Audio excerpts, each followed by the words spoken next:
और आपने देखा होगा बहुत लोगों को, माफ कीजिए मेरा वर्ड मैं क्या बोल रहा हूँ, बहुत लोग रात को डायबिटिक पेशेंट्स मर जाते हैं, सुबह उठते नहीं है। रात को इंसुलिन किया और सुबह उठे नहीं, रात को नींद में ही मर गए। क्यों? क्योंकि उनको हाइपोग्लाइसीमिया हो गया, सीवियर हाइपोग्लाइसीमिया हो गया और वो सुबह नहीं उठे। चलिए देखते हैं हम अब कि अगर आपने इंसुलिन का डोज ज्यादा दे दिया है, किसी पेशेंट को ज्यादा इंसुलिन मिल रहा है या किसी पेशेंट को ओरल हाइपोग्लाइसेमिक एजेंट्स जो है वो ज्यादा मिल रहे हैं, तो उससे क्या होगा? उससे होता है जिसको हम बोलते हैं हाइपोग्लाइसीमिया।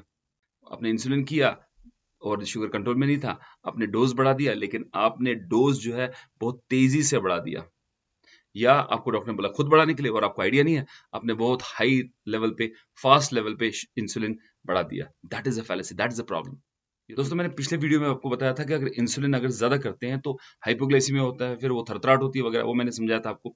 वो थरथराहट के साथ क्या क्या होगा? हाइपोग्लाइसीमिया मींस आपका शुगर जो है वो लो हो जाएगा, और जब शुगर लो होगा तो उससे आपको पैल्पिटेशन होगी, दिल घबराएगा, टेंशन हो जाएगा, जैसे बहुत पसीना आएगा, और ट्रेमर्स होंगे, थरथराहट होगी, और एंग्जाइटी होगी, बेचैनी बेकरारी बढ़ जाएगी, भूख लगेगी।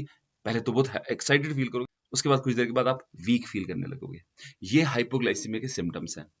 और अगर आपने इसको इमीडिएटली करेक्ट कर दिया, कुछ खा लिया, चाहे मीठा खाया, चाहे जूस पिया, चाहे चीनी मिला के पी लिया, चाहे उस टाइम पर मील का टाइम था, आपका चाय का टाइम था, रोटी का टाइम था, खाना खाने का टाइम था, आपने खा लिया और आपका शुगर किसी तरीके से बढ़ गया, तो आप बच गए। अदरवाइज क्या होता है, ये शुगर जो है ये और कम होता है, और उसके बाद हम बोलते हैं उसको न्यूरोग्लाइकोपिनिक सिम्टम्स। उसमें क्या होता है, आप ड्राउजी हो जाओगे, आप सुस्त हो जाओगे, आपकी होश जो है वो कम हो जाएगी, आपका बात करने का कुवत जो है वो कम हो जाएगा, आप बात नहीं कर सकोगे, आप आवाज नहीं दे सकोगे, और स्लाइड करोगे इनटू स्लीप, और स्लाइड करोगे इनटू डीप कोमा।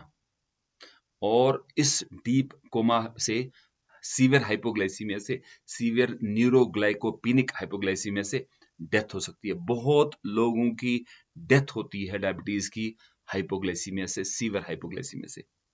और ये दोनों चीज दोनों से हो सकता है, यानी इंसुलिन से भी हो सकता है और टैबलेट से भी हो सकता है। सो मैं हमेशा बोलता हूँ 300 शुगर आपको नहीं मारेगा। अगर आपका शुगर अभी 300 है ना, कुछ नहीं होगा, उससे कुछ भी नहीं होगा। आपको एसएमएस से जाके या किसी हॉस्पिटल में जाके सैलाइन लगा के 5 यूनिट इंसुलिन लगाने की कोई जरूरत नहीं है। आप लाइफस्टाइल मॉडिफिकेशन कीजिए, अपनी दवाई खाइए और शुगर को उतारिए। लेकिन अगर आपको 30 हो जाता है, यूर गॉन, यूर डेड, आप उसी टाइम चले जाओगे इस दुनिया से। सो 30 डेंजरस है, 300 डेंजरस नहीं है, ये बात तो आपको समझनी है। और देखा गया है कि इंसुलिन का फिर भी शुगर जो है, हाइपोग्लाइसीमिया जो है वो रिवर्स हो जाता है, वो जल्दी नॉर्मल पे आ जाता है ट्रीटमेंट के बाद। लेकिन जो आपका हाइपोग्लाइसीमिया होता है, जो ओरल एंटी हाइपरग्लाइसीमिक ड्रग से होता है, खासकर सल्फोनाइल यूरिया से, उसका इफेक्ट जो है प्रोलॉन्ग्ड होता है, दिनों में नहीं, हफ्ता हफ्ता लग जाता है कि आपको कंटिन्यूअसली उसको शुगर देना है, कंटिन्यूअसली उसको खाना देना है, और कंटिन्यूअसली मॉनिटर करना है कि इसको लो हाइपोग्लाइसीमिया ना हो, इसका शुगर लो ना हो, क्योंकि वो रेकरेंट हाइपोग्लाइसीमिया होते हैं। और इमीडिएटली आपने करेक्ट कर दिया, 200 हो गया, 250 हो गया, और आपने डिस्चार्ज कर दिया पेशेंट को, patient can die, he reaches home, उसको दूसरा एपिसोड होता है हाइपोग्लाइसीमिया का। क्योंकि ओरल हाइपोग्लाइसीमिक एजेंट्स का जो हाइपोग्लाइसीमिया है वो रेकरेंट है और प्रोलॉन्ग्ड है।